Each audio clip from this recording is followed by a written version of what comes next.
Oi, pessoal, tudo bem? Começando o Conexão Legislativa de hoje, e por aqui a gente vai repercutir um assunto que vem tomando conta dos noticiários há um bom tempo, né? A gente falou muito ano passado de eleição municipal e nesse momento estamos nessa transição, pós-eleição municipal, antes de eleição presidencial, muitos desafios também nessa área. Quem conversa comigo hoje no Conexão Legislativa é a doutora Maria Fernanda Pessati de Toledo, mestre em Direito Constitucional. Ela participou também de um curso recente aqui do Instituto do Legislativo Paulista sobre Direito Eleitoral. Bem-vinda, doutora Maria Fernanda, aqui ao nosso programa, tudo bem? Olá, Julie, tudo bem? Muito obrigada pelo convite.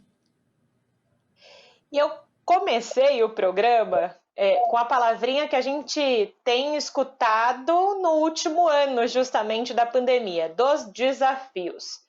Muita coisa aconteceu antes do pleito municipal ano passado. Talvez desses desafios foi poder se comunicar melhor com o seu eleitor, e a internet, como nós estamos usando aqui, um meio eletrônico para conversar, foi muito usado. Mas antes da gente começar a falar disso, eu gostaria que a senhora fizesse uma análise desse momento, vamos dizer assim, político e eleitoral, porque foi o que eu falei, saímos de uma eleição e já estamos em outra praticamente. Pois é, Julie, 2020 foi um ano de muitos desafios, o direito eleitoral, ele constantemente muda, mas acredito que no ano de 2020 a gente teve aí um baque, né, que foi a questão da pandemia, mudou data, e me parece que o eleitor se interessou um pouco mais por questões eleitorais. E também acho que isso é devido à maior transparência, mídia, rede social, uma eleição quase 100% na internet, fez com que o eleitor se interessasse um pouco mais nessa área do processo eleitoral, do direito eleitoral. E o balanço que eu tenho é um balanço nesse ponto muito positivo, porque a gente teve uma participação popular mais intensa, porque foi quase tudo na internet. E a gente tem também, por outro lado, muitos desafios, porque o manejo da comunicação por redes sociais também tem os seus perigos. A gente viu aí um movimento intenso para poder combater fake news, combater disparos em massa, combater notícias falsas de uma maneira geral, e vai continuar sendo esse um desafio para as próximas eleições, que a gente parece estar longe, mas já está aí. Questão de proteção de dados, são matérias que o Tribunal Superior Eleitoral vai ter que estudar e trabalhar e regulamentar de uma forma mais concreta. A gente, toda véspera de eleição, pode ocorrer o que a gente chama de mini-reforma eleitoral. O que é isso? São regras peculiares para a eleição que está por vir. Então, a gente ainda pode ter muita coisa regulamentada para as eleições presidenciais. Mas o que a gente já aprendeu é que o eleitor está mais de olho, consegue ter mais acesso sobre todas as questões eleitorais, vem sendo mais preocupado com isso, e aquele costume também de escolher candidato na véspera da eleição, eu acho que diminuiu um pouco, porque a gente pode acompanhá-lo agora durante todo o mandato. Isso acontece em Instagram, em Facebook, o que é também muito positivo. Aproveitando, a senhora falou algumas questões aí muito importantes, então eu vou destrinchar um pouquinho para esse início de programa, tá? Aproveitando o gancho da Lei Geral de Proteção de Dados. Por quê? Porque no começo desse ano também nós tivemos enormes vazamentos de dados, não é? Imagino que uma das grandes preocupações é justamente proteger os dados não só dos eleitores, mas também dos candidatos. E entender nesse processo, como a senhora falou, como então a Justiça Eleitoral vai agir se alguém vazar um dado de um candidato, se um grupo X vazar o dado do candidato Y. Ainda não temos um norte disso, não é, doutora? Essa é uma questão que eu reconheço que é uma das que eu mais gosto nessa área e atualmente. eu sou encarregada de dados de um órgão público e tenho estudado bastante isso e eu vejo já vejo muito interesse da população. As pessoas não são mais leigas quanto a esse assunto. É aquela questão, quem manipula os seus dados pode manipular o seu voto?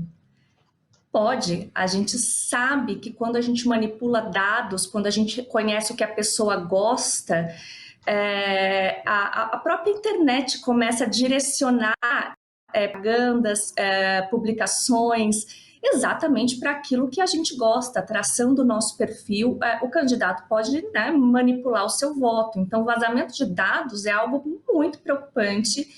E também recebi, mesmo de amigos, pessoas que me ligavam e falavam: Fernanda, recebi um WhatsApp, recebi um santinho na minha casa, como sabe meu endereço? Né? Como que ele sabe? As pessoas estão mais ligadas nisso. A proteção de dados na Europa ela já vem de muito tempo, mas a LGPD no Brasil ela foi descarregada e a gente ainda estava despreparado para isso. Então, o que a gente não tinha ainda uma regulamentação, por exemplo, o partido político tem uma política de proteção de dados, isso ainda não é obrigatório, né? Então a gente não tem ainda penalidades concretas. Acredito que é uma matéria que deva ser regulamentada pelo TSE, porque só a Lei Geral de Proteção de Dados não basta. Eu preciso ter de forma específica aquilo que pode ser trabalhado ou não, mesmo da parte de vazamento de dados do próprio candidato. Então, ele tem aí, ele tem que ter uma proteção, né? Porque há um limite aí para vazamento, para dados pessoais, não se pode vazar, não é porque ele é candidato que ele tem que ter a vida íntima dele toda exposta, com todos os dados deles todos expostos. Então, eu acho que é uma matéria de muito cuidado. A gente só consegue saber a dimensão disso quando a gente tem na mídia uma explosão de vazamento de dados da Receita ou de órgãos de Serasa ou todos esses outros órgãos de repercussão nacional, e a gente consegue ter dimensão do quanto isso pode impactar numa eleição. É interessante que isso veio à tona agora, a gente começa a trabalhar com as coisas depois de alguns escândalos, né? Isso é muito complicado. Mas que bom que veio, porque a gente pode tratar isso com mais seriedade. Não tenho dúvida que é uma matéria deve ser melhor regulamentada. E a senhora imagina, até por essas questões ainda todas em aberto, né, que a gente chega no final de 2021 com algo mais tangível nesse aspecto, para que também os partidos, os candidatos tenham um norte e, mais do que isso, que a justiça possa cobrar efetivamente dentro daquilo que eles precisam responder, porque eu fico pensando, não é só regularizar a situação, é entender quem deixar de fazer o correto, quais serão as penas, né? É muito complexo tudo isso. Demais. Ninguém se preocupou muito ainda nessas eleições, porque a questão era a penalidade da lei ainda não está valendo, né? Porque as penalidades vão entrar em vigor depois. Mas a gente tem responsabilidade civil pelos dados de terceiros. Então a gente precisa saber, o partido, o candidato precisa saber qual postura ele deve tomar. Por exemplo, o partido, eu já aconselho isso, partido político que tem uma política de proteção de dados. O que você divulga, aonde você obtém a sua lista de transmissão de endereço para e-mail, residência, telefone, aonde você obteve isso, qual segurança você dá para aqueles que são filiados, por exemplo, de que seus dados pessoais não vão ser vazados. Na minha opinião, já deve haver uma preparação, o candidato deve observar se o seu partido político tem uma política de proteção de dados para dar amparo para ele nesse sentido e para que nas próximas eleições lá na frente não venha sofrer diversas penalidades. E aí eu já sou um pouco mais, eu acho que a gente não precisa só da lei de proteção de dados, tem aí responsabilidade civil, responsabilidade criminal, talvez, é algo disciplina do direito ainda está trabalhando, mas pode sofrer sim diversas penalidades. A minha opinião é que a gente comece a trabalhar antes que o TSE venha a regulamentar isso em cima da hora. Sim, e outra questão também, junto com essa questão de proteção de dados, que ficou muito em evidência nesse início de ano, até porque as pessoas tomaram um susto com tantos vazamentos e ficarem tão suscetíveis a isso. Outra questão também que as pessoas ficam suscetíveis e que nós não temos uma regulamentação oficial são fake news. Porque nem sempre as pessoas conseguem definir o que é fake news. E eu acho que para a comunicação já é bem complicada essa questão de fake news. Para o direito e para a eleição, ainda mais, né? Sem dúvida, eu acho que o grande desafio ainda é localizar da onde surgiu, onde foi o start da notícia falsa. Primeiro é dizer que fez toda e qualquer divulgação falsa. Isso não precisa, a gente tem uma ideia que isso vem de grandes mídias. Não, divulgação de notícia falsa pode vir do WhatsApp, de um disparo, o disparo em massa que a gente fala, né? Essa expressão disparo em massa é quando um robozinho tem lá um cadastro com diversos telefones celulares, ele vai disparando em massa. E muitas vezes é notícia falsa. Então aí corre aquela corrente de WhatsApp com notícias falsas. O desafio ainda é achar o começo disso para penalizar aqueles que começaram a divulgar essa notícia falsa. O que eu já tenho de dados, né, é que o WhatsApp, o Instagram e o Facebook e o YouTube também, por exemplo, ele já tem algumas políticas para tentar combater isso. Não estou nem falando de regulamentação de tribunal eleitoral. Estou falando de uma regulamentação dos próprios desses servidores, né, que fizeram canais de denúncia. Então, o Instagram se preocupou com isso, quando é conta de candidato, ele fica mais alerta.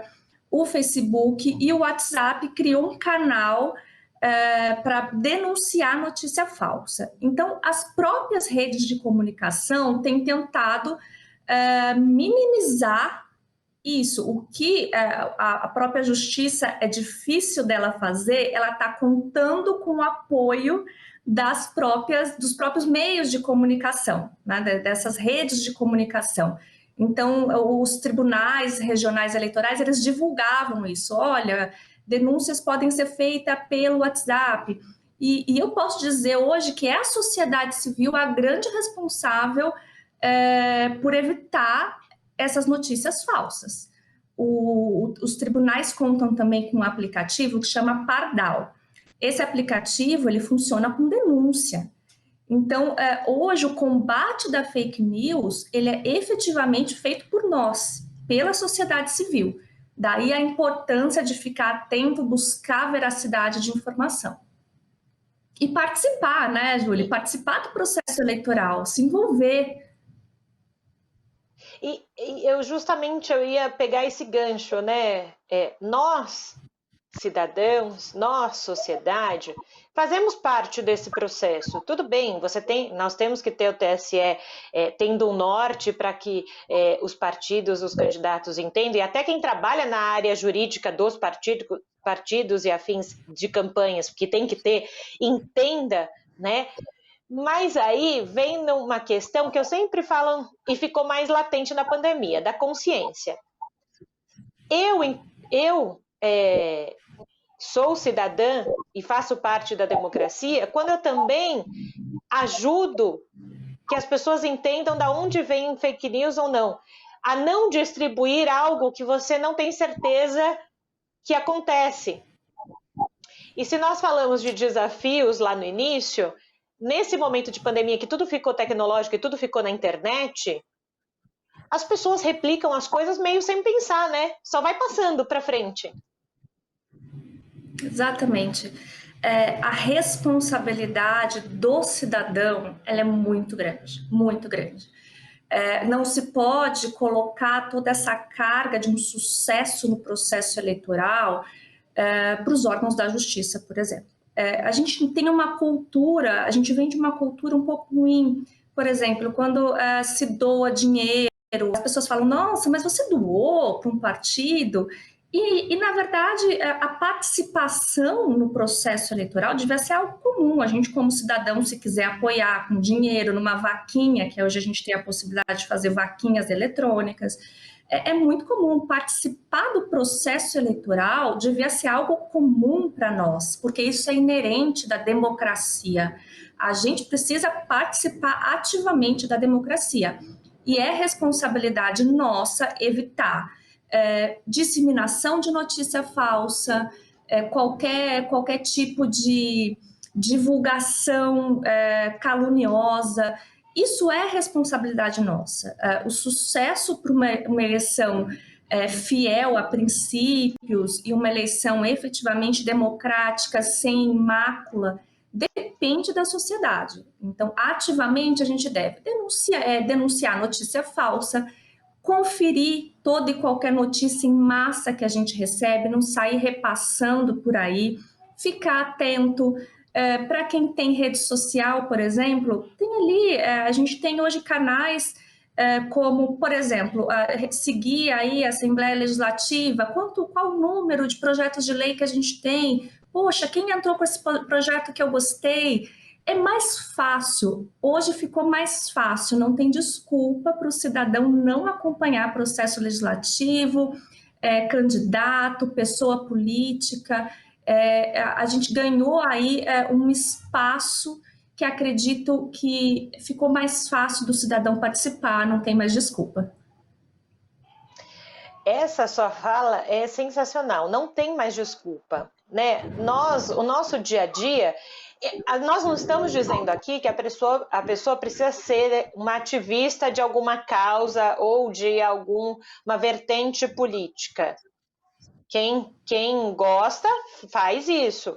Mas as pessoas precisam entender definitivamente que o nosso dia a dia, até no tratamento nosso mesmo, com filho, com família e afins, é um ato político, não é? Então as pessoas têm que entender que tudo, se ela participa, se ela se sente parte desse processo, você está dentro, você tem voz, né? Talvez as pessoas falem, mas será que eu, no lugar onde eu estou, consigo mudar alguma coisa? Talvez não o macro, mas no mínimo sim, né?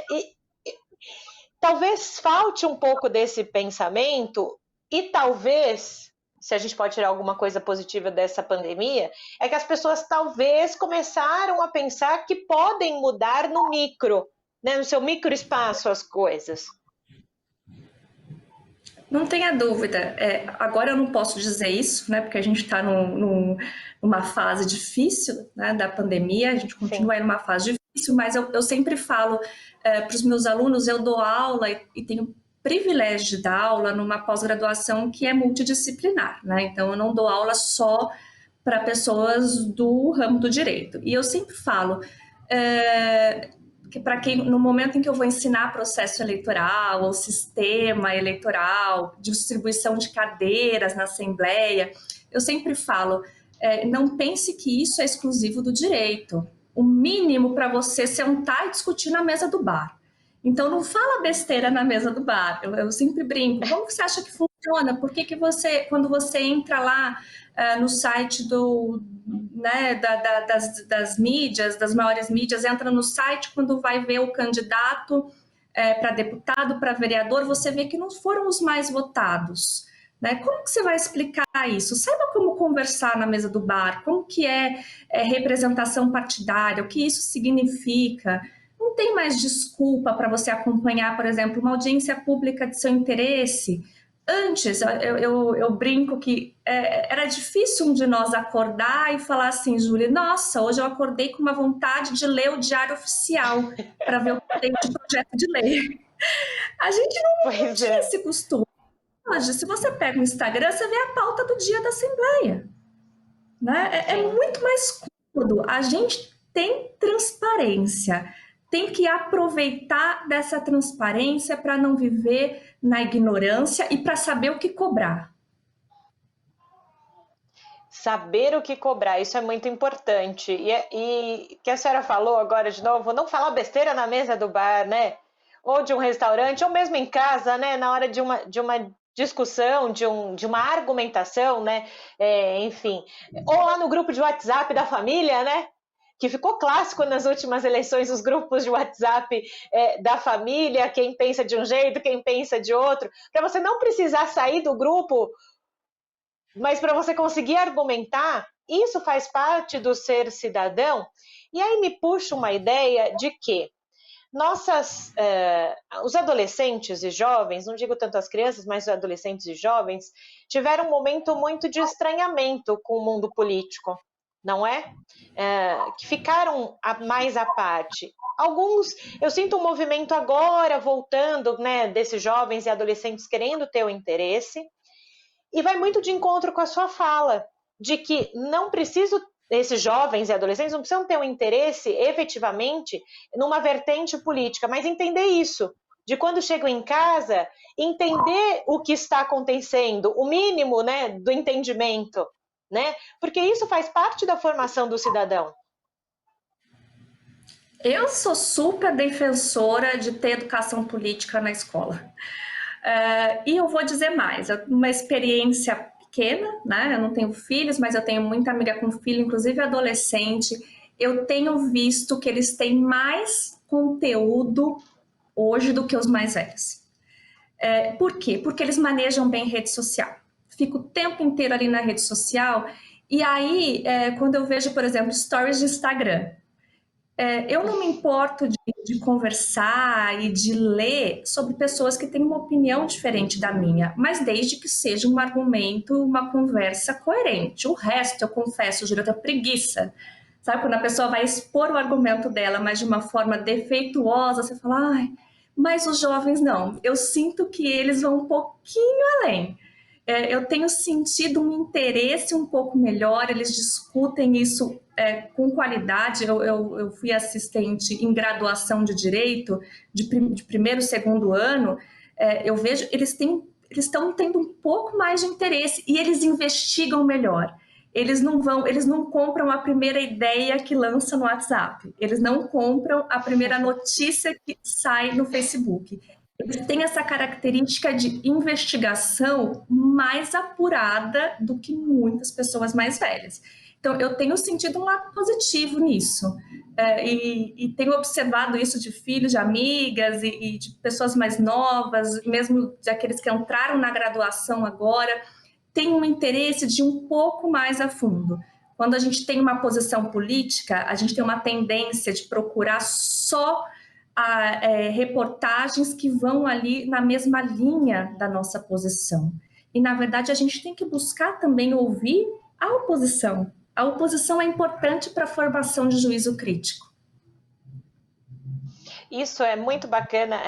A gente está praticamente na reta final do nosso programa, os últimos 5 minutos. A senhora falou, né? Não tem filhos, mas tem as amigas que têm filhos, já passou rápido. Eu tive uma situação muito. Dessa coisa da nova geração de ser muito curiosa, não é? Meu filho tem 6 anos, estava tendo uma aula online de inglês e a professora estava falando do primeiro presidente americano e tal, blá blá blá. Terminou a aula, ele virou para mim assim: mas se a gente está no Brasil, por que não falam do quem foi o primeiro presidente do Brasil? E aí eu encurti ele e falei: bom, tudo bem, a gente está na era tecnológica, vamos jogar no Google, lá, põe lá, João, quem é? E ele se interessou, assim, são práticas, são coisas pequenas, não é? Mas que vai encurtindo. E eu achei esse senso crítico dele sensacional. Por que tá falando de lá se eu moro aqui? Né? Acho que a gente tem que ajudar as nossas crianças e adolescentes.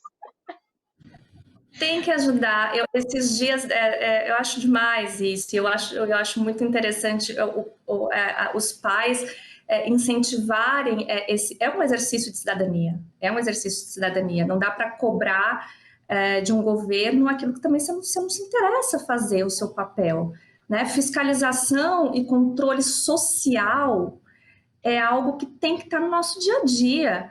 Esses dias, uns filhos super pequenos de uma amiga estava vendo notícias de pandemia, dessa questão do judiciário, do que o executivo pode ou não fazer. Ele falou assim, tia, o que são três poderes?